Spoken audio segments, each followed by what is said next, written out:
ಗೆಳೆಯ ರಾಮಚಂದ್ರ ಚಾಮರಾಜನಗರದ ವಿಶ್ವ ಹಿಂದೂ ಪರಿಷತ್ ಶಾಲೆಯ ದೈಹಿಕ ಶಿಕ್ಷಕನಾಗಿ ಕೆಲಸ ನಿರ್ವಹಿಸ್ತಾ ಒಂದು ಪುಟ್ಟ ಕುಟುಂಬವನ್ನು ನಿರ್ವಹಣೆ ಮಾಡಿಕೊಂಡು ಹೋಗ್ತಾ ಇದ್ದರು.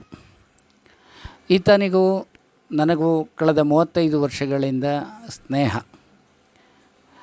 ದೇಶಭಕ್ತಿ, ರಾಷ್ಟ್ರಹಿತ ಇವುಗಳನ್ನು ಮನಸ್ಸಿನಲ್ಲಿ ತುಂಬಿಕೊಂಡು ತನ್ನ ಕೆಲಸದಲ್ಲಿ ಅದನ್ನು ಪ್ರಕಟಪಡಿಸ್ತಿದ್ದಂತಹ ಗೆಳೆಯನ ಮಗನಿಗೂ ಆ ಗುಣ ಆತನ ಶಿಕ್ಷಣದಿಂದ ಬಂದಿತ್ತು. ಆತನನ್ನು ಬೆಳೆಸಿ ತಾಯಿ ಭಾರತೀಯ ಸೇವೆಗಾಗಿ ಅಗ್ನಿವೀರ್ನಲ್ಲಿ ಆಯ್ಕೆಯಾಗುವ ಹಾಗೆ ಆತ ದೈಹಿಕ ತರಬೇತಿಗಳನ್ನು ಕೊಟ್ಟು ಆತನನ್ನು ಆಯ್ಕೆ ಮಾಡಿಸಿದ್ದ. ಅಲ್ಲಿಗೆ ಆಯ್ಕೆಯಾಗಿ ಪ್ರೊಫೆಷನರಿ ಪೀರಿಯಡಲ್ಲಿದ್ದಂತಹ ನನ್ನ ಸ್ನೇಹಿತನ ಮಗ ಪ್ರಜ್ವಲ್ ರಜೆಯ ಮೇಲೆ ಊರಿಗೆ ಬಂದಿದ್ದ.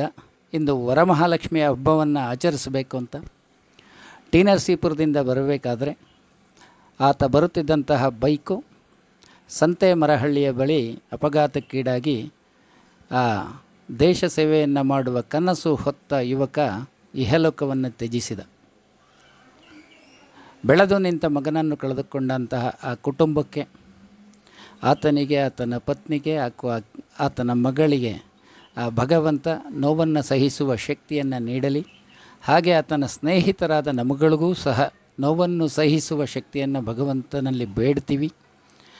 ಹಾಗೆ ಆ ಪುಟ್ಟ ಕಂದ ನಮ್ಮ ಮುಂದೆ ಬೆಳೆದು ದೇಶ ರಕ್ಷಣೆಗೆ ಹೊರಟಂತಹ ಯೋಧನಾಗ ಬಯಸಿದಂತಹ ಆ ಆತ್ಮ ಭಗವಂತನ ಸಾಯುಜ್ಯವನ್ನು ತಲುಪಲಿ, ಆತನಿಗೆ ಸದ್ಗತಿ ದೊರಕಲಿ. ಜಗತ್ತು ನೆಮ್ಮದಿಯಿಂದ ಇರಬೇಕಾದರೆ ಯೋಧರ ಅಗತ್ಯ ಇದೆ. ಹಾಗಾಗಿ ಅಲ್ಲಿಗೆ ಹೋಗ್ತೀನಿ ಅಂತ ಆತ ಬಿತ್ತಿ ಹೋದ ಆದರ್ಶ ನಮ್ಮೆಲ್ಲ ಯುವಕರಿಗೆ ಸ್ಫೂರ್ತಿಯನ್ನು ನೀಡಲಿ ಅಂತ ಹೇಳ್ತಾ ಆತನ ಆತ್ಮಕ್ಕೆ ಮತ್ತೊಮ್ಮೆ ಶಾಂತಿಯನ್ನು ಬಯಸ್ತೀನಿ. ಓಂ ಶಾಂತಿ.